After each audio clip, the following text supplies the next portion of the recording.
Welcome back to the deep dive.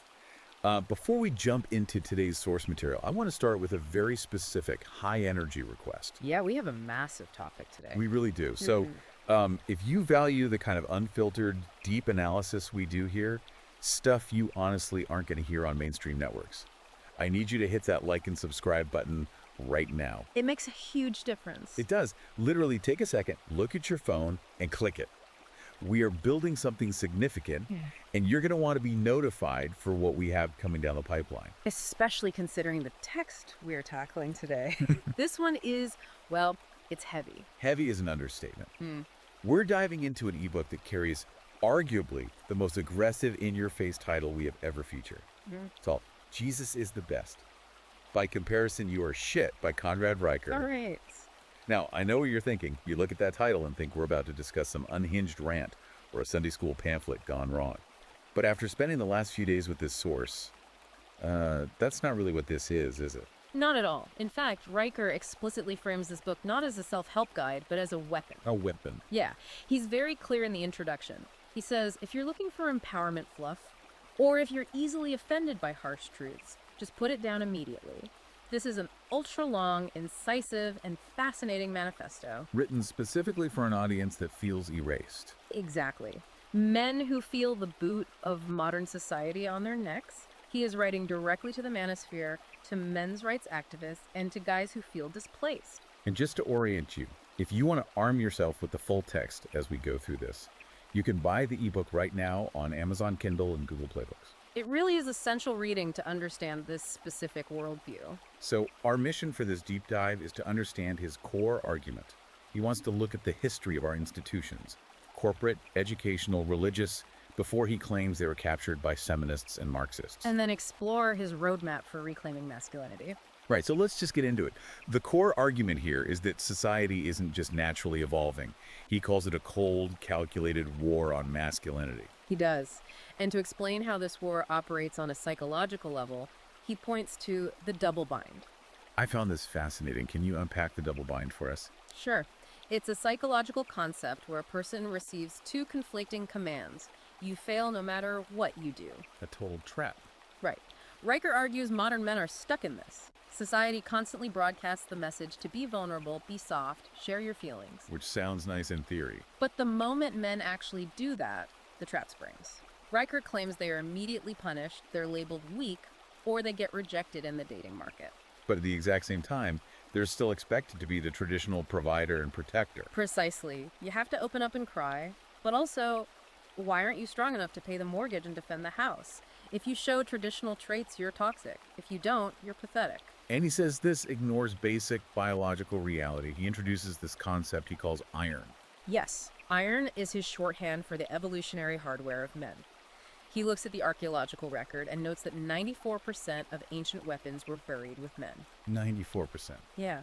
So his argument is that men are biologically wired for high-risk, high-precision tasks. They didn't just learn violence and protection, they were built for it. But that completely flies in the face of modern anthropology.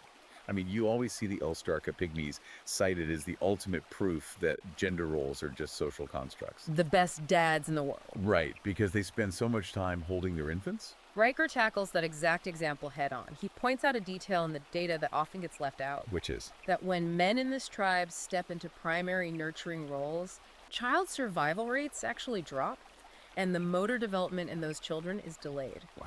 Yeah, it's a stark claim. But his point is that ignoring biological realities doesn't create equality, it creates dysfunction. And he uses Sweden as the modern case study for this, right? With their gender-neutral parenting. Exactly. Sweden pushed hard for total sameness, banning gendered toys in preschools. And Riker cites data showing a rise in ADHD diagnoses among boys during that same period. Because boys need competition and risk. Right. He argues they aren't defective girls who just need to sit still. He even takes this into theology with the whole Eve's rib argument. This is a crucial part of his worldview. Modern interpretations say Eve being made from a rib means side-by-side equality. Riker argues it actually implies hierarchy and complementarity. Because Adam named Eve. Yes. In ancient Near Eastern culture, naming signifies authority. Riker says this head and helper structure is the design, and flipping it causes societal collapse. So if biology and theology dictate this hierarchy, how did we lose it? That brings us to segment 2, the capture of institutions. He starts with the education system. And he is brutal here. He describes modern universities as rape factories for male reputation. That is a wildly aggressive phrase. It is, but he's pointing to a very specific policy, the 2011 Dear Colleague letter from the Obama administration. The Title IX changes. Exactly. It mandated that schools lower the standard of evidence for sexual misconduct from clear and convincing to a preponderance of evidence. Which basically means 51% certainty. A coin flip. Riker argues this stripped men of due process, turning mere accusations into functional convictions that destroy a man's future. And this hostility toward boys starts way before college, according to the book. Oh yeah, he calls it campus coddling. From K through 12, boys are medicated into compliance. When they need wrestling mats and competition, schools give them feelings journals. But he does highlight a counter-movement, the New Male University in Florida. Yes, he frames that as a sanctuary, a place that rejects the feminist curriculum and gets back to merit and rigor. Speaking of merit, let's talk about the corporate world. Riker calls it the woke corporate coup. The DEI data he pulls here is intense. Diversity, equity, and inclusion. He cites that Stanford study, right? Yes, claiming DEI officers are 3.2 times more likely to hire based on identity than on actual merit. And this leads to what he calls the competence tax. I think a lot of guys listening will resonate with this. Absolutely. The competence tax is the idea that a man, particularly a white man, has to perform at 120% capacity just to be seen as equal to a diversity hire performing at 80%. So the playing field is actively tilted against them. Right. And Riker says this forces men into a submissive posture. He points to the male apology epidemic. Oh, like in emails? Yes. Starting every email with, sorry to bother you, or apologies for the delay, Riker says in a system that respects power, constantly apologizing signals weakness. You look like prey. So you have to stop apologizing and start stating your value. Exactly. Let's shift gears to the family unit, because he goes straight after the foundation of modern feminism here, specifically Betty Friedan. He completely deconstructs the narrative of the feminine mystique. The idea that all 1950s housewives were miserable prisoners. Right. Riker pulls polling data from that era showing that nearly 80% of married women were actually very happy. So he's saying the feminist narrative was a lie. He argues it was a projection. Elite, unhappy academics projected their own misery onto a population that was actually content. And to show the modern cost of this, he tells the story of Sarah Thompson. The Harvard MBA. Yeah, she's the ultimate corporate success story, working at McKinsey, having it all. But the book says she hits a wall of total emptiness. Corporate success felt hollow compared to motherhood, so she quits to homeschool her kids. Which feminists might call a waste of potential. But Riker calls it an upgrade, trading fickle prestige for lasting meaning. The darker side of this, though, is what happens when the traditional family breaks down entirely. He digs into the fatherless epidemic. The statistics are alarming. He notes that 40.7% of U.S. births are to unmarried women. And he draws a direct line from that to crime and poverty. He does, but interestingly, he doesn't just blame deadbeat dads. He blames the deadbeat system. Exactly. He argues the welfare state intentionally replaced the husband. If the government provides the housing and the check, the biological father is obsolete. It makes people dependent on the state instead of a family structure. Right. And for the women pushing this independence narrative, he critiques what he calls the eat, pray, love syndrome. That's a great phrase. It frames modern female independence as a journey straight into loneliness. You get the temporary high of traveling the world, but you lose the stability of a family. Okay, we need to talk about the sexual marketplace, because this is where the red pill concepts really take center stage. The dating dynamics chapter is brutal. He brings up the OkCupid data. Where 80% of women are competing for the top 20% of men. Yes. Mathematically, it makes no sense, but female perception filters out the majority of average guys. And this creates the Tinder widow. Right. These are the men who play the nice guy role, the beta orbiters. Yeah. They validate, they listen, and they get ghosted. Meanwhile, the men who show dominance and indifference win. Exactly. The book argues women biologically want conquerors, not equals. But for the guys who aren't in that top 20%, getting ghosted constantly, they often turn to pornography. And Riker goes absolutely nuclear on porn. He calls it the porn paradox. He describes it as behavioral cocaine. Behavioral cocaine? It completely hijacks the male reward system. You get the dopamine of a sexual conquest with zero effort. But he ties this to a bigger agenda, doesn't he? He does. He argues that sex-positive feminism actually pushed porn into the mainstream, specifically to weaken men. To pacify, though. Yes.